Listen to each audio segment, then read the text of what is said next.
नमस्कार, आप लाइव बिहार देख रहे हैं। मैं हूं राजमोहन तिवारी।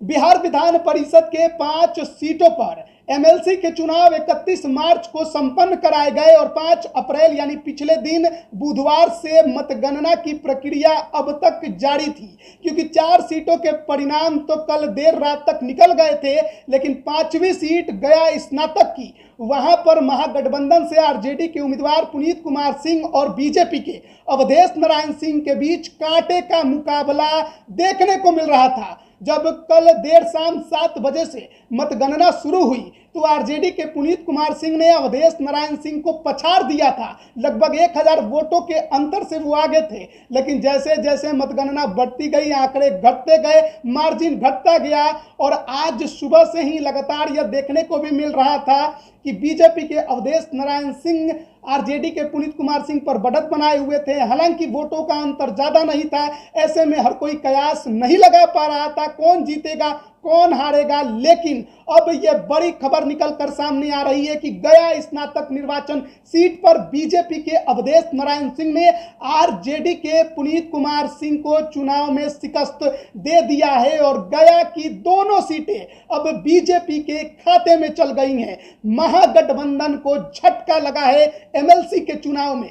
जब चुनावी मैदान में महागठबंधन उतरा था तो उसके पास उसके खाते में 4 सीटें थी। 3 सीट जेडीयू के खाते में थी, 1 सीट सीपीआई के खाते में थी। लेकिन कल ही हमने देखा कि जेडीयू को गया शिक्षक निर्वाचन सीट का नुकसान झेलना पड़ा, वहां बीजेपी के जीवन कुमार चुनाव जीत गए। इसके अलावा महागठबंधन समर्थित सीपीआई उम्मीदवार आनंद पुष्कर को सारण शिक्षक उपचुनाव में शिकस्त झेलना पड़ा, वहां पीके के उम्मीदवार जीत गए। लेकिन गया स्नातक निर्वाचन सीट जहां पर बीजेपी के मौजूदा एमएलसी थे अवधेश नारायण सिंह, एक बार फिर से मैदान में कूदे थे, लंबे समय से इस सीट पर चुनाव जीतते रहे।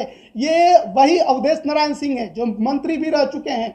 इसके अलावा बिहार विधान परिषद में सभापति भी रहे हैं और एक बीजेपी के स्थापित नाम कद्दावर नेता। लेकिन यहां पर जिस प्रकार का माहौल पिछले दिन से देखने को मिल रहा था, सांसें सबकी थमी हुई थी। बीजेपी को भी नहीं लग रहा था कि जीतेंगे या हारेंगे। आरजेडी जरूर थोड़ा बहुत खुश नजर आई थी जब उनके उम्मीदवार आगे थे, लेकिन अब ये बड़ी खबर निकलकर सामने आ रही है कि रिजल्ट जो है इस सीट का फाइनल हो गया है और अवधेश नारायण सिंह ने आरजेडी के पुनीत कुमार सिंह को चुनाव में शिकस्त दे दी है। यानी 2 सीटों पर बीजेपी को इस बार एमएलसी के 5 सीटों में जीत मिल गई है और इसको लेकर खुद सम्राट चौधरी ने भी अवधेश नारायण सिंह को जीत पर बधाई दी है। देख सकते हैं तस्वीरें भी, सम्राट चौधरी बीजेपी के नए प्रदेश अध्यक्ष, उन्होंने खुद अवधेश नारायण सिंह को जीत की बधाई दी है और उसको लेकर सोशल मीडिया पे उन्होंने ये लिखा भी है। तो बीजेपी के लिए अच्छी खबर कि जब चुनाव में उतरे थे तो 1 सीट उनके पास थी,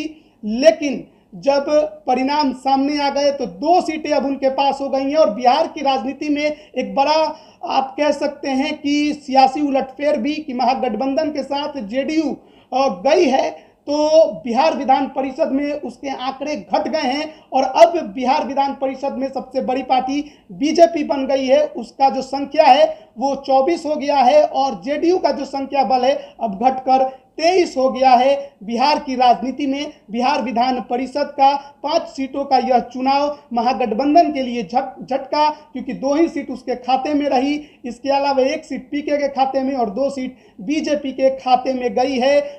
जगदानंद सिंह के बेटे, राजद के प्रदेश अध्यक्ष के बेटे पुनीत कुमार सिंह एक बार फिर से अवधेश नारायण सिंह से गया स्नातक की सीट पर चुनाव हार गए हैं। बने रहिए लाइव बिहार के साथ, तमाम अपडेट हम आप तक पहुंचा रहे हैं। आप सभी का बहुत बहुत धन्यवाद। लाइव बिहार यूट्यूब पर सब्सक्राइब और फेसबुक पर लाइक जरूर करें।